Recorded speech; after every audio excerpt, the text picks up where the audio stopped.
Hello friends, good morning. നമ്മുടെ Kerala TV സീരിയലിലേക്ക് എല്ലാവർക്കും സ്വാഗതം. അങ്ങനെ കഥയറിയാതെ ആട്ടം കണ്ടുകൊണ്ടിരിക്കുക അവിടെ ജലജയും അഭിയും.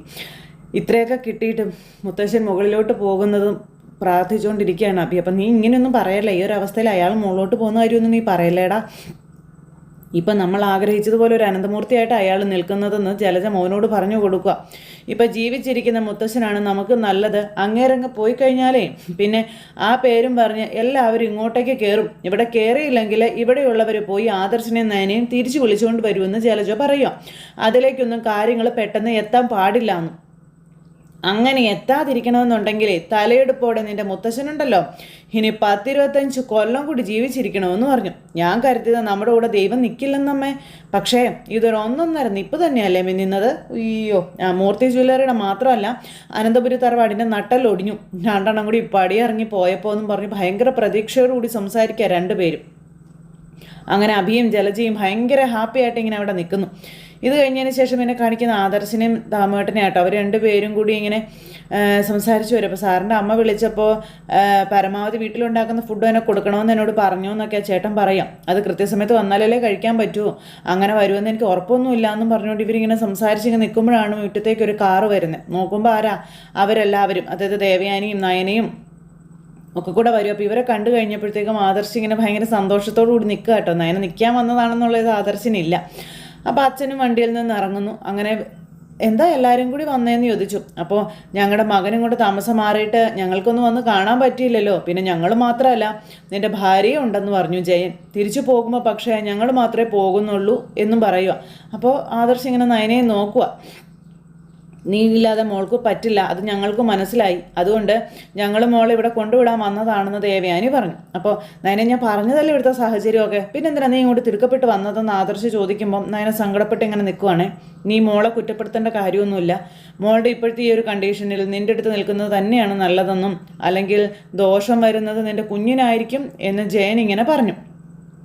അപ്പോൾ അത് കേട്ടപ്പോഴും ആദർശ് ഇങ്ങനെ നയനെ നോക്കുക. നിങ്ങളുടെ കുഞ്ഞിനെ പറ്റി ആലോചിച്ചിട്ടാണ് മോളെ ഇങ്ങോട്ട് കൊണ്ടുവന്നത് തന്നെയെന്ന് ദേവയാനി അന്നേരം പറഞ്ഞു. രാത്രിയായ പിന്നെ മോൾക്ക് ഓർക്കവേ ഇല്ല, ഭക്ഷണം പോലും ശരിക്കും അവൾ കഴിക്കുന്നില്ല എന്നും പറഞ്ഞു. ഇതൊക്കെ കേട്ട് ആദർശ് അന്തം വിട്ടിങ്ങനെ നിൽക്കുക. നയന നിന്ന് കരയുകയും ചെയ്യുന്നു. നിന്റെ കാര്യത്തിലുണ്ട് മോൾക്ക് നല്ല ടെൻഷൻ. മോളില്ലാത്തത് കൊണ്ട് നീ സമയത്ത് ഭക്ഷണം കഴിക്കില്ല എന്നാണ് മോള് പറയുന്നതെന്നുള്ള കാര്യം പറഞ്ഞു. പിന്നെ രണ്ടാളും രണ്ടിടത്തായിട്ട് ടെൻഷൻ അടിച്ചിരിക്കുന്നത് എന്തിനാ, നിന്നെ കാണാനും സംസാരിക്കാനും ഒക്കെ പറ്റുക. പിന്നെ ഒരു ആശങ്കയുടെ ആവശ്യമൊന്നും ഇല്ലല്ലോ രണ്ടാൾക്കും. അപ്പോൾ ഞാൻ കുറച്ച് നാൾ മുൻപാണ് ഈ ഗസ്റ്റ് ഹൗസിൽ വന്നിരിക്കുന്നത്. മോളും കൂടി വന്നതല്ലേ, മുറിയൊക്കെ എങ്ങനെയുണ്ടെന്ന് നോക്കട്ടെ എന്നും പറഞ്ഞുകൊണ്ട് അവർ രണ്ടുപേരും കൂടി അകത്തേക്ക് കയറി പോകുമ്പോൾ ദാമുവിനോട് പെട്ടി എടുത്ത് വയ്ക്കാൻ പറഞ്ഞു ചേട്ടൻ. അത് കഴിഞ്ഞ് ഇവരെല്ലാവരും കൂടി അകത്തേക്ക് കയറി പോരുക. പിന്നെ ദാമേട്ടനോട് നമ്മുടെ ചേട്ടൻ കാര്യങ്ങളൊക്കെ ചോദിക്കുക. അവൻ എങ്ങനെയുണ്ട്, ഫുഡൊക്കെ കഴിക്കുന്നുണ്ടോ എന്നൊക്കെ. ഭക്ഷണത്തിൽ വിരൽ വെച്ച് പരതുന്നതല്ലാതെ അധികമൊന്നും കഴിക്കാറില്ല എന്ന് ദാമേട്ടൻ പറയും കേട്ടോ. പിന്നെ വെറുതെ വന്നിരുന്നിട്ട് എഴുന്നേറ്റ് പോവുകയും ചെയ്യാം. ഇങ്ങനൊരവസ്ഥയിൽ ആ കുട്ടി വന്നത് എന്തുകൊണ്ടും നന്നായി എന്നും പറഞ്ഞു.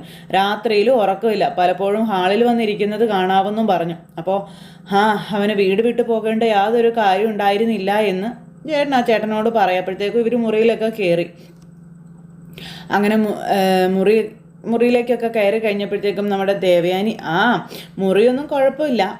അപ്പോൾ ഞാൻ ഇതിനേക്കാളും ചെറിയ സാഹചര്യത്തിലല്ലേ അനന്തപുരി തറവാട്ടിലേക്ക് കയറി വന്നത്, എനിക്കിതൊക്കെ ധാരാളമാണെന്ന് നയനെ അന്നേരം ആദർശനോട് പറയുമ്പം ഇനിയിപ്പോൾ സൗകര്യം കുറച്ച് കുറവാണെങ്കിലും മോളതങ്ങ് സഹിച്ചോളൂ എന്ന് പറയാ ദേവയാനി. മോൾക്ക് നിനക്കൊപ്പം താമസിക്കണം, അതാണ് ഇവളുടെ ആവശ്യമെന്നും ദേവയാനി ആദർശനോട് പറഞ്ഞേ. ഇപ്പം ശരിക്കും പറഞ്ഞാലേ ഒറ്റപ്പെട്ടു പോയത് ഞാനാണെന്നും ദേവയാനി ഇങ്ങനെ പറയുക. അപ്പോൾ ചന്തുമോള് അതൊന്നും പറയാതിരിക്കുന്ന ഭേദം. ചന്തുമോളെ ഇങ്ങോട്ട് കൂട്ടിക്കൊണ്ട് വരാൻ വേണ്ടി ഒരുക്കിയതാ, പിന്നെ എനിക്ക് വേണ്ടി മോളെ അവിടെ നിർത്തിയിരിക്കുകയാണെന്നുള്ള കാര്യം ദേവയാനി ഇങ്ങനെ ഇവിടെ പറഞ്ഞു. ഞാനിങ്ങോട്ട് പുറപ്പെട്ടപ്പോൾ മോള് കരഞ്ഞുകൊണ്ട് ഓടി വന്നായിരുന്നു ആദർശേട്ടാ. മോളുടെ കാര്യം ആലോചിക്കുമ്പോൾ എനിക്ക് നല്ല വിഷമമുണ്ടെന്ന് നയന പറയുവാണ്. അപ്പോൾ അമ്മ വിഷമിക്കൊന്നും വേണ്ട, ഞാൻ വീട് വിട്ട് പോകുന്നത് ചില തീരുമാനങ്ങൾ എടുത്തുകൊണ്ടാണെന്നും കിരണും കല്യാണിയും ഒക്കെ എനിക്ക് ഒപ്പമുണ്ട് എന്ത് കാര്യത്തിനും. പിന്നെ നന്ദുവിൻ്റെ സഹായവും എനിക്കുണ്ട്. അതിൻ്റെ കൂടെയാണ് ഇപ്പോൾ ഇവളും എത്തിയിരിക്കുന്നത്. നമ്മുടെ തറവാടിനെ തകർക്കുന്നത് ആരാണെങ്കിലും അവരെ കണ്ടെത്തണം അമ്മയെന്ന് ആദർശ് പറയുമ്പോൾ അച്ഛൻ്റെ സ്വഭാവം മോനെ എന്നെ ഞെട്ടിച്ച് കളഞ്ഞത്. നയനെപ്പോലെയും എന്നെപ്പോലെയൊക്കെ തന്നെയായിരുന്നു അച്ഛനും. നിന്നെ കാണാതെ പിടിച്ചു നിൽക്കാൻ കഴിയുന്ന ഒരാളായിരുന്നില്ല. പക്ഷെ ഇപ്പോൾ അങ്ങനെ ഒരാൾ എന്തുകൊണ്ടാണ് നിന്നോട് ഇങ്ങനെയൊക്കെ മോശമായി സംസാരിച്ചതെന്നും പെരുമാറിയതെന്നും എനിക്ക് മനസ്സിലാകുന്നില്ല എന്ന് പറയുമ്പം അതിൻ്റെ കാരണം വ്യക്തമാണമ്മേ എന്നും മുത്തശ്ശൻ്റെ പ്രതീക്ഷ ഞാൻ കാത്തു സൂക്ഷിച്ചിട്ടേ ഉള്ളൂ. എന്നാൽ ഇവിടെയെല്ലാം തകർത്ത് കളഞ്ഞു. അതാണ് കാരണം. പിന്നെ അത് മുത്തശ്ശനെ സംബന്ധിച്ചിടത്തോളം വലിയൊരു ഷോക്ക് തന്നെയാണ്. അതിൻ്റെ അളവ് എത്രയാണെന്ന് നമുക്ക് പറയാനൊന്നും പറ്റത്തുമില്ല എന്നും. അപ്പം മോളിങ്ങോട്ട് വരാൻ വേണ്ടിയിട്ട് മുത്തശ്ശനോട് ഒരുപാട് ചോദ്യങ്ങളൊക്കെ ചോദിച്ചു. ആ ചോദ്യങ്ങൾക്ക് അവസാനം മുത്തശ്ശൻ തന്നെയാണ് പറഞ്ഞത് നിനക്കൊപ്പം നിന്നോളാനായിട്ട്.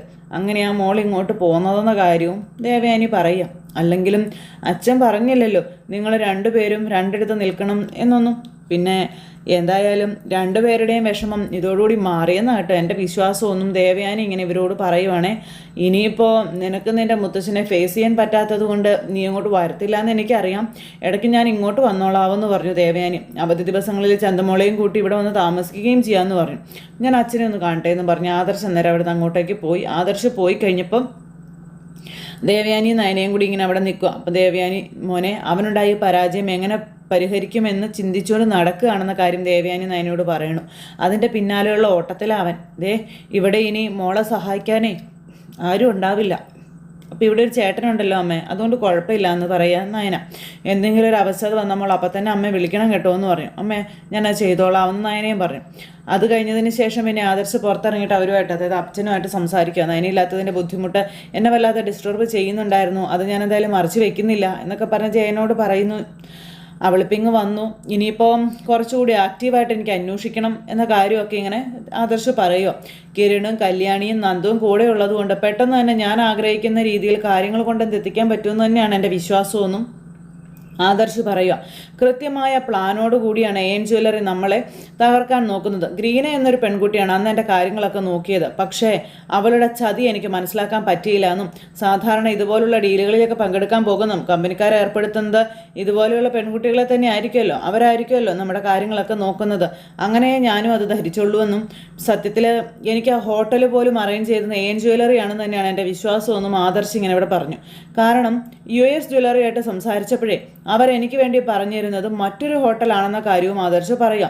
അവിടെ ഞാൻ എത്താത്തത് കൊണ്ട് അവർ ധരിച്ചത് ഞാൻ ആ ഡീലിൽ പങ്കെടുക്കുന്നില്ല എന്നാണെന്ന കാര്യവും ആദർശ് അച്ഛനോട് പറയണു. ഇതിപ്പോൾ എൻ്റെ സ്ഥാനത്ത് ആരാണെങ്കിലും ഈ ചതി പറ്റുക തന്നെ ചെയ്തേനെന്നും, കാരണം നമ്മളെ വീഴ്ത്തണം എന്നും പറഞ്ഞൊരു എതിരാളി കച്ച കെട്ടിയാണ് ഇറങ്ങിയിരിക്കുന്നത്.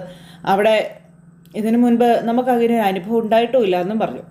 എൻ ജ്വല്ലറിയുടെ MD രേവതിനെ പറ്റി അന്വേഷിച്ചായിരുന്നു എന്ന് ചോദിച്ചപ്പം അയാൾക്ക് ഗൾഫിലെ സ്വർണ്ണ ബിസിനസ് ആണെന്നാണ് അറിഞ്ഞതെന്ന് പറഞ്ഞപ്പം എന്നാൽ കള്ളക്കടത്ത് സ്വർണം മൂർത്തി ജ്വല്ലറിയുടെ ലേബലിൽ വിറ്റ ഒരു സംഭവം ഉണ്ടല്ലോ, അതിലും എൻ ജ്വല്ലറിക്ക് പങ്കുണ്ടോ ഇല്ലയോ എന്നും നമുക്ക് പറയാൻ പറ്റത്തില്ല എന്നും ജയം പറഞ്ഞു. അതൊക്കെ വാർത്തയായ കാര്യമാണല്ലോ എന്നും.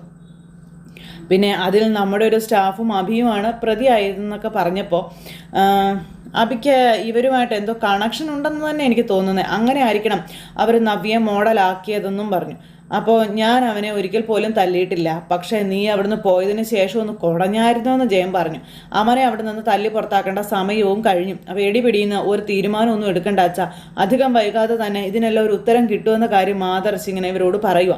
എനിക്കിനി ജ്വല്ലറി ഭരിക്കണമെന്നോ MD സ്ഥാനം തിരിച്ചു കിട്ടണം എന്ന ആഗ്രഹമൊന്നും ഇല്ല അച്ഛാ, പക്ഷേ മുത്തശ്ശൻ്റെ മുന്നിൽ തല ഉയർത്തി പിടിച്ച് നിൽക്കണമെന്നുള്ള ആഗ്രഹം എനിക്കുണ്ടെന്ന് ആദർശ് പറഞ്ഞു. പിന്നെ അതിനുവേണ്ടി നമ്മുടെ ജ്വല്ലറി അല്ലെങ്കിൽ നമ്മുടെ കുടുംബം തകർക്കുന്ന ശത്രുവിനെ ഞാൻ എന്നേക്കുമായി ഫിനിഷ് ചെയ്തിരിക്കുമെന്നും ആദർശ് അച്ഛന് വാക്ക് കൊടുക്കുക. അങ്ങനെ ആദർശ് കണ്ടെത്തിയ കാര്യങ്ങളെല്ലാം പറയുന്നത് കേട്ട് ജയനു അന്തം വിട്ട് ഇങ്ങനെ നിൽക്കുവാണ്. പിന്നെ ഇവിടെ അമ്മയും മോനും അനന്തപുരിയിലെ സന്തോഷത്തോടുകൂടി ഇങ്ങനെ നിൽക്കുക. അമ്മേ നമുക്ക് കേക്ക് മുറിച്ച് ഈ സന്തോഷം ആഘോഷിക്കാൻ പറ്റില്ലല്ലോ, പകരം ചോക്ലേറ്റ് വാങ്ങിച്ചിട്ടുണ്ട്, ഇതാ കഴിച്ചോ എന്ന് പറഞ്ഞുകൊണ്ട് ജലജയ്ക്ക് ചോക്ലേറ്റ് കൊടുക്കുക. ഇന്നത്തെ ഈ ചോക്ലേറ്റിന് നല്ല മധുരം ഉണ്ടല്ലോ മോനേന്ന് ജലജ. എനിക്കും അങ്ങനെ തന്നെ അമ്മയെന്ന് മോൻ. ഇനിയേ അച്ഛനോടെന്ന് അനുനയത്തിൽ സംസാരിക്കാം, ചിലപ്പോൾ നിന്നെ തിരിച്ചെടുത്താലോ എന്നീ ജലജ ചോദിച്ചു. ഇനി അതിനുള്ള ശ്രമങ്ങളൊന്നും നടത്തണ്ടമ്മേ, എൻ ജ്വല്ലറിയിൽ ചിലപ്പോൾ എനിക്ക് നല്ലൊരു ഓഫർ വന്നേക്കും, അത് മതിയെന്ന് നവ്യ അമ്മയോട് പറയുന്നു. നവ്യ ഇപ്പോൾ അവരുടെ പ്രധാന മോഡലല്ലേ, പിന്നെ MD ഡേവിഡ് സാറും ഇടയ്ക്കിടയ്ക്ക് എന്നെ വിളിക്കാറുണ്ടെന്നുള്ള കാര്യവും പറയുക. അയാൾക്ക് മൂർത്തി ജ്വല്ലറിയെ തകർക്കണം, അങ്ങനെയുള്ളപ്പോൾ എനിക്ക് അവിടെ നല്ലൊരു ജോലി തരാതിരിക്കില്ല എന്നും അഭി ജലജയോട് പറയണു. പിന്നെ പെട്ടെന്ന് ഞാൻ അങ്ങനെ ചെയ്തു കഴിഞ്ഞാൽ ചിലപ്പോൾ ഞാൻ ഈ വീട്ടിൽ നിന്ന് പുറത്തു പോകേണ്ടി വരും എന്നും പറഞ്ഞ് ഇവർ സംസാരിച്ചുകൊണ്ട് നിൽക്കുമ്പോൾ അവന്തിക്ക് അങ്ങോട്ടേക്ക് വന്നു. രണ്ടാളും നല്ല സന്തോഷത്തിലാണല്ലോ എന്നും പറഞ്ഞു. അപ്പോൾ അതെ, കേക്ക് മുറിക്കാൻ പറ്റാത്തത് കൊണ്ട് ഞങ്ങൾ ചോക്ലേറ്റ് മുറിച്ച് കഴിക്കുകയാണെന്നൊക്കെ ജലജ. എന്തിനാ ഇങ്ങനെ സന്തോഷിക്കുന്നേ ഈ വീടൊരു മരണവീടായപ്പോൾ കൂടെ നിൽക്കുന്നതിന് പകരം മാറി നിന്ന് ആഘോഷിക്കുകയാണല്ലേ എന്ന് അവന്തിക ഇവരോട് ചോദിച്ചു. അപ്പോൾ അതേ അമ്മ ഇവളോടൊന്നും പറയല്ലേ, ഇവള് പോയി പറഞ്ഞു കൊടുക്കും മുത്തശ്ശനോടൊന്ന് അഭി പറയാം. മുത്തശ്ശനോട് പറഞ്ഞിട്ടും കാര്യമൊന്നുമില്ല, മുത്തശ്ശൻ്റെ സ്വഭാവം ഇപ്പം പഴയതുപോലെയൊന്നും അല്ല എന്ന് അവന്തിക. ഇപ്പോഴാടി ഈ മുത്തശ്ശൻ നല്ലവനായത്, നിന്റെ അച്ഛനെ വരെ ഒരു സമയത്ത് ഇവിടെ നിന്ന് പുറത്താക്കിയ ആളാണെന്ന് പറയുമ്പം അത് ഞാൻ ചോദിക്കണമെന്ന് പലപ്പോഴും ചിന്തിച്ചിട്ടുണ്ട്. ശരിക്കും എൻ്റെ അച്ഛൻ എങ്ങനെ ഈ വീട്ടിൽ നിന്ന് പുറത്തായെന്ന് ചോദിച്ചപ്പം അയാൾ ഭൂലോക തരികടയായിരുന്നടി, എന്നാലും 2 മക്കളുടെ അച്ഛനായിരുന്നില്ലേ, അപ്പോൾ അച്ഛൻ പടി ഇറങ്ങിപ്പോയപ്പോൾ അമ്മയും കൂടെ പോകേണ്ടതായിരുന്നില്ലേ എന്ന് ചോദിച്ചു അവന്തിക. അയ്യോ, അയാളുടെ കൂടെ പോയിരുന്നെങ്കിലേ ഞാൻ കൂത്തുപാളി എടുത്തേനെന്ന് ജലജ. എനിക്ക് നിനക്കുമൊക്കെ അന്യൻ്റെ പാത്രം കഴുകി ജീവിക്കേണ്ടി വന്നേനെ, ഇവന് വേറെ കൂലിവേല എടുക്കേണ്ടി വന്നേനെ എന്നൊക്കെ ജലജ പറയുക. അച്ഛൻ ഇപ്പം ജീവനോടെ കാണുമോ അമ്മേ എന്ന് അവന്തിക ചോദിക്കുമ്പം അയാൾ ജീവിച്ചാലെന്ത് മരിച്ചാലെന്ത് എന്ന് ജലജ ചോദിക്കാം. അച്ഛനൊരു കോടീശ്വരനായെങ്കിലോ, ഇവിടുന്ന് പോയതിനു ശേഷം രക്ഷപ്പെട്ടെങ്കിലോ? അപ്പോൾ അങ്ങേര് ഒരു കാലത്തും രക്ഷപ്പെടാൻ പോകുന്നില്ല, അതിനുള്ള തലച്ചോറൊന്നും അങ്ങേർക്കില്ല, ഇവനെ പോലെയാണെന്നും പറഞ്ഞുകൊണ്ട് ജലജ ഇങ്ങനെ അവിടെ നിന്ന് പറഞ്ഞപ്പം നമ്മുടെ അവന്തിക പഠിക്കുന്ന കാലത്ത് എല്ലാവരും ഒക്കെ ചോദിക്കുമായിരുന്നു അച്ഛനെ പറ്റി. ആ സമയത്ത് അമ്മാവന്മാരെയാ ചൂണ്ടിക്കാണിച്ചിരുന്നത്, പിന്നെ മുത്തശ്ശനെയും. അമ്മയ്ക്ക് പിന്നെ ഒരുപാട് സ്വാർത്ഥതയുണ്ട്. അമ്മ സുഖവും സന്തോഷവും ഉള്ളിടത്ത് ഉറച്ച് നിൽക്കുമെന്ന് അവന്തിക പറയുമ്പോൾ അങ്ങനെ ഉറച്ച് നിന്നതുകൊണ്ടാണ് ഇനിയൊക്കെ ഇപ്പം അന്തസ്സായിട്ട് ജീവിക്കുന്നത്. ഇപ്പം നീ എൻ്റെ കൂടെ നിൽക്കുന്നില്ല, മറുകണ്ണം ചാടി. എങ്കിലും പറയുക, നീ അയർലൻഡിൽ പോയതും പഠിച്ചതും നാളെ ഇപ്പം നിന്നെ കല്യാണം ആർഭാടമായിട്ട് നടക്കുകയാണെങ്കിൽ അതിനൊക്കെ കാരണം ഞാനിവിടെ ഉറച്ചു നിന്നത് തന്നെയാടി എന്ന് ജലജ അവന്തികയോട് പറയണം. അമ്മയായിട്ട് പോലും ഇപ്പോൾ ഇവിടെ വന്നിട്ട് അമ്മയെ കാണുന്നില്ലല്ലോ എന്ന് അഭി പറയുമ്പം ചേട്ടാ, അമ്മയ്ക്ക് ഇപ്പം ഇത്രയും പ്രായമായി എന്നിട്ടും കൊച്ചുകുട്ടികളുടെ സ്വഭാവമാണ്, പരദൂഷണം പാടി നടക്കുന്ന നാവാണ് അമ്മയുടേതെന്ന് അവന്തിക ഇങ്ങനെ പറയുന്നു. അപ്പം മിണ്ടാതിരിയടി എന്ന് ജലജ. പരദൂഷണം പാടി നടന്നു പോലും നിന്നോട് ആരാടി പറഞ്ഞത്? നീ കാണുന്നില്ലേടി ഈ വീട്ടിനകത്ത് കിടന്ന് ഞാൻ കഷ്ടപ്പെടുന്നതെന്ന് ചോദിക്കുമ്പം അത് അമ്മയുടെ സ്വഭാവത്തിനെ അമ്മായി തന്ന തിരിച്ചടിയാണെന്ന് പറഞ്ഞു. അതുകൊണ്ട് അവൾക്ക് കിട്ടിയല്ലോടി ഇപ്പോൾ. മോന് പിന്നാലെ മരുമോള് ഇവിടുന്ന് പോയില്ലേടി എന്ന് ചോദിച്ചു. അവളുടെ മോനെ MD സ്ഥാനവും പോയില്ലേടി എന്ന് ചോദിച്ചു. അവന്തിക്ക് അന്നേരം ഇവരെ തന്നെ ഇങ്ങനെ നോക്കി ഇങ്ങനെ നിൽക്കുക കേട്ടോ, ഭാവമാറ്റം ഒന്നുമില്ല. ഇവനെ ജ്വല്ലറിയിൽ നിന്ന് പുറത്താക്കിയതിന് ദൈവം കൊടുത്ത ശിക്ഷ അടി അതൊക്കെ എന്നൊക്കെ പറഞ്ഞ് ജലജ.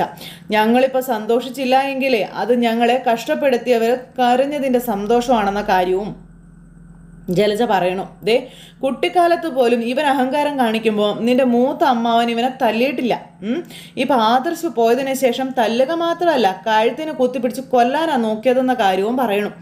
അച്ഛനൊപ്പം ഉറച്ചു നിൽക്കുകയാണെന്ന് ജയേട്ടനും അജയേട്ടനൊക്കെ പറയുന്നുണ്ടെങ്കിലേ മക്കൾ സ്നേഹമേ അത് ഭയങ്കരമാടി. അവരെന്ത് തെറ്റ് ചെയ്താലും അതിൻ്റെ പിഴ കൊടുക്കണം ഞാനും ഇവനുമാണെന്ന കാര്യമൊക്കെ ജലജ ഇങ്ങനെ മോളോട് പറയണു. പിന്നെ നീ എന്തായാലും ഇപ്പം നിൽക്കുന്ന സ്റ്റാൻഡ് വളരെ കൊള്ളാം, അതുകൊണ്ട് നിനക്ക് കഷ്ടപ്പാടും ദുരിതമൊന്നും ഇല്ലല്ലോ. അപ്പം ഞാൻ ന്യായത്തിൻ്റെ ഭാഗത്താണ് നിൽക്കുന്നത്. പിന്നെ അങ്ങനെയൊക്കെ അമ്മയ്ക്ക് ഇപ്പോൾ കഷ്ടപ്പെടേണ്ടി വരുന്നുണ്ടെങ്കിൽ അത് ഒരാളുടെ പ്രാക്കാണെന്ന് അവന്തിക പറഞ്ഞു. ആരുടെ? അപ്പം എൻ്റെ അച്ഛൻ്റെ ആണെന്ന് പറഞ്ഞപ്പോൾ നീ ഇപ്പോൾ ഒരിക്കൽ പോലും കാണാത്ത അയാളുടെ സൈഡും ആയോ എന്ന് ജലജ ചോദിക്കണു. നിന്നെ 28 കെട്ട് കഴിഞ്ഞ സമയത്താണ് അയാളെ ഇവിടെ നിന്ന് തൂക്കി വെളിയിൽ കളഞ്ഞതെന്ന കാര്യം ജലജ പറയണം. അമ്മയുടെ സ്വഭാവം വെച്ചിട്ടാണ് ഞാൻ പറഞ്ഞത് എന്ന് അവന്തിക. അമ്മ ഒരിക്കലും ന്യായത്തിൻ്റെ ഭാഗത്ത് നിൽക്കത്തില്ല, അതുകൊണ്ട് ചിലപ്പോൾ അച്ഛൻ്റെ ഭാഗത്തും കാണും ന്യായം എന്നൊക്കെ അവന്തിക പറഞ്ഞ് അവിടെ നിന്ന് അങ്ങ് പോയി. അവന്തിക അങ്ങ് പോയി കഴിഞ്ഞപ്പോഴത്തേക്കും ഇപ്പം അവൾ നമ്മളെ വെറുക്കുന്നവരെയാണല്ലോ സ്നേഹിക്കുന്നത് അമ്മേ.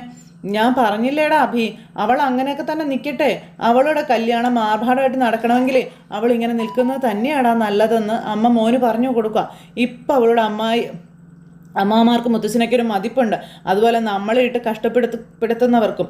അപ്പോൾ പിന്നെ അത് ഇങ്ങനെ തന്നെ പോകുന്നല്ലേടാ നല്ലതെന്നൊക്കെ അമ്മ മോനോട് ചോദിക്കുക. അങ്ങനെ 2 എണ്ണങ്ങളും കൂടെ അവിടെ നിൽക്കുന്നു. ഈ സമയത്ത് ദേവേനിയും നയനയും ഇവിടെ വീടൊക്കെ കണ്ട്, മോളെ ഈ സമയത്ത് പെണ്ണുങ്ങൾ ആരെങ്കിലും അടുത്ത് വേണം, ആദർശാണെങ്കിൽ തിരക്ക് പിടിച്ച് ഓട്ടത്തിലാണെന്നും മോള് കുഞ്ഞിന് ദോഷം വരുന്ന രീതിയിൽ ഒന്നും ചെയ്യരുത് കേട്ടോ എന്നൊക്കെ ദേവയാനി പറയാം. ആഹാരമൊക്കെ സമയത്ത് കഴിക്കണമെന്ന് ഞാൻ പറഞ്ഞത് മനസ്സിലായോ എന്നൊക്കെ ദേവയാനി ഇപ്പോൾ ചോദിക്കാം. അതൊക്കെ ഒരുപാട് തവണ പറഞ്ഞതല്ലേ അമ്മേ, ഞാൻ പിന്നെ അതൊക്കെ ശ്രദ്ധിക്കാതിരിക്കുമോ എന്നും ചോദിക്കാൻ നയന. കുഞ്ഞിനെക്കുറിച്ച് എനിക്കൊരു ബോധം ഉണ്ടല്ലോ അമ്മേ, അപ്പം അതൊക്കെ നീ പറയുന്നത് ശരി തന്നെയാണ്. ആദർശ് ഇതുവരെ ഫേസ് ചെയ്യാത്തൊരു പ്രശ്നമാണ് ഇപ്പോൾ ഉണ്ടായിരിക്കുന്നതെന്നും അതുകൊണ്ട് അവന് നല്ല ടെൻഷനും ഉണ്ടെന്നുള്ള കാര്യവും പറഞ്ഞു. ഒന്നിലും ഒരു ശ്രദ്ധയും അവനുണ്ടാവില്ല എന്നും ദേവയാനി പറഞ്ഞു കൊടുക്കുക കേട്ടോ. പിന്നെ മോളെ നോക്കണം എന്ന് അവന് മനസ്സിലുണ്ടായാൽ പോരല്ലോ, എല്ലാത്തിനും അടുത്ത കൃത്യത്തിന് ആൾ വേണ്ടേന്ന് ചോദിച്ചു. ഞാൻ റെസ്റ്റ് എടുക്കണമെന്ന് പറഞ്ഞ സമയമൊക്കെ കഴിഞ്ഞല്ലോ അമ്മേ, ഇനി എനിക്ക് അത്യാവശ്യം ജോലിയൊക്കെ ചെയ്യാനും യാത്ര ചെയ്യാനും ഒക്കെ പറ്റുമെന്നാണ് ഡോക്ടർ പറഞ്ഞിരിക്കുന്നത് എന്ന് നയന പറയുമ്പം ഡോക്ടർ അങ്ങനെ പറഞ്ഞെന്ന് കരുതി ഒത്തിരി യാത്രയൊന്നും പാടില്ല കേട്ടോ, അതുപോലെ തന്നെ അധ്വാനവും വേണ്ട. ഇവിടെയുള്ള ദാമോട്ടനൊപ്പം ഒരു ഹോം നേഴ്സിനെ കൂടി അമ്മ അറേഞ്ച് ചെയ്യട്ടെ എന്ന് ചോദിച്ചപ്പം തൽക്കാലം അതൊന്നും വേണ്ട അമ്മേ, അങ്ങനെ വേണമെങ്കിൽ ഞാൻ പറയാമെന്ന് പറഞ്ഞു നയന. അമ്മ ധൈര്യമായിട്ട് ഇരിക്കാൻ പറഞ്ഞു. അപ്പോൾ ഇതിനു മുമ്പ് ഇങ്ങനെ ഒരു പ്രശ്നവും ടെൻഷനും ഒന്നും അമ്മയ്ക്ക് ഉണ്ടായിട്ടില്ല. പക്ഷേ ഇപ്പോൾ എല്ലാം നല്ലതിന് വേണ്ടിയല്ലേ അമ്മേ. ഞാനിവിടെ നിന്നാലും എൻ്റെ ബോഡി കുറച്ചുകൂടി വീക്ക് ആവത്തേ ഉള്ളൂ. എത്രയും പെട്ടെന്ന് ആദർശൻ എന്നെയും കൂട്ടി തിരികെ വരാൻ വേണ്ടി അമ്മ പ്രാർത്ഥിക്കാൻ പറയാ നയന. അതിന് വളരെ പെട്ടെന്ന് കഴിയുന്നു തന്നെയാണ് എൻ്റെ വിശ്വാസമെന്നും നയന പറയുമ്പം, എന്നാൽ പിന്നെ ഞാൻ പോയിട്ട് വരാമെന്നും പറഞ്ഞുകൊണ്ട് ദേവയാനി യാത്ര പറഞ്ഞു പോണു. ആ സമയത്ത് ഇവിടെ പുറത്ത് തിരുവനന്തപുരത്ത് നമ്മുടെ ആദ്യത്തെ ബ്രാഞ്ച് ഓപ്പൺ ചെയ്തതെന്നുള്ള കാര്യം ആദർശ് അച്ഛനോട് പറയുന്നു. അതിപ്പോൾ 52 വർഷമായി. ഇത്രയും കാലത്തിനിടയ്ക്ക് നമ്മൾ ഈ സിറ്റിയിൽ മറ്റൊരു ബ്രാഞ്ച് ഓപ്പൺ ചെയ്തിട്ടില്ല എന്നുള്ള കാര്യം ആദർശ് പറയണം. എന്നാൽ ഇങ്ങോട്ട് ലാൻഡ് ചെയ്യുന്നതിന് മുമ്പ് തന്നെ AN ജ്വല്ലറി രണ്ടാമതൊരു ബ്രാഞ്ച് കൂടി തിരുവനന്തപുരത്ത് സ്റ്റാർട്ട് ചെയ്യുകയാണെന്നുള്ള കാര്യം പറയുന്നു ആദർശ്. അതിൻ്റെ ഇൻറ്റീരിയർ വർക്ക് ചെയ്യുന്ന നമ്മുടെ കല്യാണിയാണ്. ആ ഇൻറ്റീരിയർ വർക്ക് നടത്തുന്നതിനിടയിൽ തന്നെ നമുക്ക് വേണ്ടുന്ന കാര്യങ്ങളൊക്കെ കണ്ടെത്തി തന്നിരിക്കുമെന്ന കാര്യവും പറയുവാണ് ആദർശ്. ആ ഡേവിഡിൻ്റെ ബാക്ക്ഗ്രൗണ്ട് കണ്ടെത്തണമെന്നും പറഞ്ഞപ്പോൾ അച്ഛാ അതിന് നാട്ടിൽ അന്വേഷിച്ചിട്ട് കാര്യമില്ല, ദുബായിൽ തന്നെ അന്വേഷിക്കണമെന്നുള്ള കാര്യങ്ങൾ പറയാം ആദർശ്. ഞാൻ അച്ഛനോട് സംസാരിക്കാം ഇതിനെപ്പറ്റി. അപ്പം അതൊന്നും വേണ്ട അച്ഛാ, മുത്തശ്ശൻ ഇതിനകത്ത് ഉൾപ്പെടുത്തേണ്ട ആവശ്യമില്ല. ദുബായിൽ ഞാൻ അപ്പോയിൻറ്റ് ചെയ്ത വിശ്വസ്തരായ കുറച്ച് സ്റ്റാഫുകളുണ്ട്, അവരുമായിട്ടൊക്കെ ഞാൻ ബന്ധപ്പെട്ടോളാമെന്ന് ആദർശ് പറയുമ്പം, പക്ഷെ ഒരു കുഴപ്പമുണ്ടല്ലോ മോനെ, അതിൽ ഈ സ്റ്റാഫുകളെ ഒന്നും നമുക്ക് 100% വിശ്വസിക്കാൻ പറ്റത്തില്ലല്ലോ. അതുകൊണ്ടാണ് അവിടെ ജ്വല്ലറി തകർന്നു പോയതെന്ന് പറയുമ്പം വിശ്വസിക്കാൻ പറ്റുന്നവരോടാണ് ഞാൻ കാര്യങ്ങളൊക്കെ പറഞ്ഞിരിക്കുന്നത്. നമുക്ക് നോക്കാം അച്ഛാ, എൻ്റെ ശ്രമങ്ങളൊക്കെ വിജയിക്കില്ലയോ എന്നൊന്നും പറഞ്ഞുകൊണ്ട് ഇവർ നിൽക്കുമ്പോഴത്തേക്കും ഇങ്ങനെ അവരിങ്ങോട്ടേക്ക് വന്നു. ജേട്ടൻ അവിടെ ഒറ്റയ്ക്കല്ലേ ഉള്ളൂ, അതുകൊണ്ട് ഞാനിവിടെ നിന്ന് താമസിക്കുന്നത് ശരിയല്ലല്ലോ എന്ന് ദേവയാനി ഇങ്ങനെ ഇവരോട് പറയാം. അതുമാത്രമല്ല മോനെ, നമ്മളെല്ലാവരും ആ തറവാട്ടിൽ നിന്ന് ഇറങ്ങി കൊടുക്കണമെന്ന് ആഗ്രഹിക്കുന്ന പലരും ഇപ്പം അവിടെ ഉണ്ടെന്നും പിന്നെ അവരുടെ ആഗ്രഹം നടത്തി കൊടുത്തിട്ട് അവരെന്തിനാ അങ്ങനെ തൃപ്തിപ്പെടുത്തേണ്ട ആവശ്യം നമുക്കില്ലല്ലോ എന്നും പറഞ്ഞു. അത് ശരിയാണെന്ന് പറഞ്ഞു ആദർശ. മോളെ ഇവൻ ഓട്ടത്തിലാണ്. ഇവിടെയുള്ള ദാമു ആൾ വിശ്വസ്തനൊക്കെ തന്നെയാണ്. പിന്നെ അയാളോട് പറഞ്ഞാൽ എന്ത് വേണമെങ്കിലും അയാൾ മോൾക്കുണ്ടാക്കി തരും. ഇടയ്ക്ക് അമ്മ വന്ന് നിൽക്കാമെന്ന് പറഞ്ഞിട്ടുണ്ട്, നന്ദുവും വരുമെന്ന് പറഞ്ഞു. അങ്ങനെയുള്ള ബുദ്ധിമുട്ടുകളൊന്നും എനിക്കില്ല അമ്മയെന്ന് പറഞ്ഞു നയന.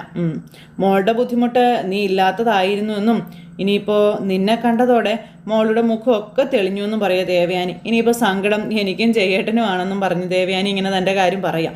പിന്നെ മോനെ നയനയുടെ കാര്യമൊക്കെ അറിയാമല്ലോ. ചെറിയൊരു അവശത ഉണ്ടായാൽ കൂടി മോൾ ആരോടും പറയാനോ അറിയിക്കാനോ പോകുന്നില്ല. പക്ഷെ നിനക്ക് എന്തെങ്കിലും സംശയം ഉണ്ടായാൽ ആ സമയത്ത് തന്നെ എന്നെ വിളിച്ചോളണം എന്ന് പറഞ്ഞു. അപ്പോൾ അതൊക്കെ ഞാൻ ചെയ്തോളാം അമ്മയെന്ന് പറഞ്ഞു ആദർശ്. പിന്നെ കല്യാണിയും കിരണും ഒക്കെ ഇവിടെ അടുത്ത് തന്നെയല്ലേ താമസിക്കുന്നത്. അതൊരാശ്വാസം തന്നെയാണെന്ന കാര്യവും പറയാം. എപ്പോൾ വിളിച്ചാലും കല്യാണി ഓടിയെത്തും ഇവളുടെ കൂട്ടിന്.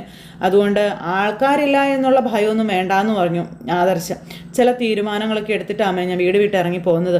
അത് പൂർത്തിയാക്കാതെ ഇനി എനിക്കൊരു മടക്കമില്ല എന്ന് പറഞ്ഞപ്പം മോളെല്ലാം എന്നോട് പറഞ്ഞിട്ടുണ്ട്. നീ ആഗ്രഹിക്കുന്നത് പോലെ തന്നെ എല്ലാം നടക്കട്ടെ, അതിനുവേണ്ടി ഞങ്ങളും പ്രാർത്ഥിക്കാം കേട്ടോ എന്നും പറഞ്ഞു ദേവയാനി. ശനിയും ഞായറും ഒക്കെ മോളെയും കൂട്ടി ഞാൻ വരാമെന്നും ദേവയാനി പറയുക. പിന്നെ എന്നാൽ ശരി ഞങ്ങൾ ഇറങ്ങട്ടെ എന്നും പറഞ്ഞ് ഇങ്ങനെ ജയൻ അങ്ങ് പോയി. ഇതേ മരുന്നും ഭക്ഷണം ഒന്നും മുടക്കരുത് കേട്ടോ ഒന്ന് ദേവയാനി വീണ്ടും ഓർമ്മിപ്പിക്കാമെന്ന് പറഞ്ഞ് നയനോട് പറഞ്ഞിട്ട് പോണു. അങ്ങനെ യാത്ര പറഞ്ഞ് അവർ പോകുമ്പോൾ ഇവർ നോക്കി ഇങ്ങനെ നിൽക്കുക കേട്ടോ. അങ്ങനെ ഒരു സിറ്റുവേഷനും കാര്യങ്ങളും കാണിച്ചുകൊണ്ടാണ് ഇന്നത്തെ നമ്മുടെ കഥ അവസാനിച്ചിട്ടുള്ളത്. അപ്പോൾ എല്ലാവരും കാത്തിരുന്ന് കാണണേ. എല്ലാവർക്കും നല്ലൊരു ദിവസം ആശംസിക്കുന്നു. ടാറ്റാ.